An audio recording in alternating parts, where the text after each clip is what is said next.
Assalamualaikum warahmatullahi wabarakatuh. Halo teman-teman, berjumpa lagi dengan saya Irene Fania. Di video kali ini saya akan menjelaskan tentang teks prosedur. Apa itu teks prosedur?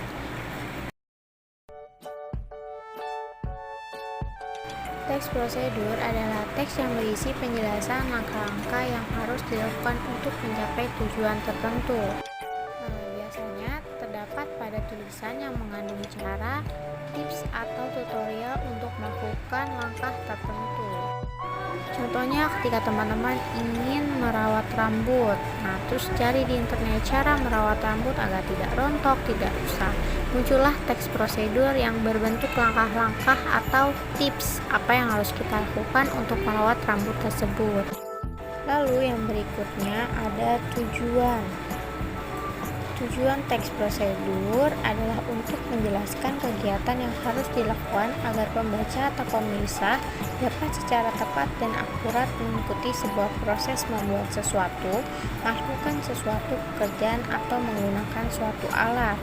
Misalnya teman-teman ingin mencari cara membuat email di Google atau internet, pasti teman-teman akan menjumpai teks cara membuat email. Di sini tujuan dari teks itu agar pembaca dapat membuat email sesuai dengan keinginannya. Kemudian ada struktur teks prosedur. Yang pertama ada pendahuluan atau tujuan, material alat dan bahan, langkah-langkah, dan penutup. Tujuan pada teks prosedur adalah pengantar umum sebagai penanda apa yang akan dibuat atau dilakukan dan motivasi dalam melakukannya. Material atau yang disebut alat dan bahan itu apa yang akan kita gunakan nanti saat pembuatan suatu langkah-langkah tersebut. Yang ketiga, langkah-langkah berisi langkah melakukan sesuatu dengan urut secara bertahap. Yang keempat, penutup berisi penekanan pada keuntungan dan ucapan selamat melakukan sesuatu. Ciri umum. 1. Ada tujuan tertentu. 2. Berisi langkah-langkah kegiatan melakukan sesuatu. 3. Terdapat batasan atau aturan dalam melakukan kegiatan. 4. Isi kegiatan dilakukan secara urut. Jika tidak urut, disebut tips. Jadi itu ciri umumnya.